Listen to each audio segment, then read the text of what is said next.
Good night to everyone except Frank Ocean Edition. If you make it through this video, you get a good night tonight. Starting off ultra specific.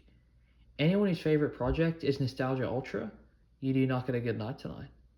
Anyone whose Frank's height, which is 6'1", you do not get a good night tonight. Anyone who searches My Frank Ocean song and gets pyramids, you do not get a good night tonight. I searched it up and I got self-control.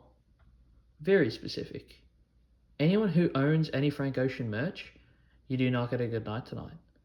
Anyone who has a Frank Ocean poster in their room, you do not get a good night tonight.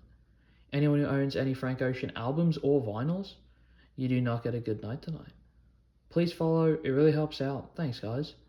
General.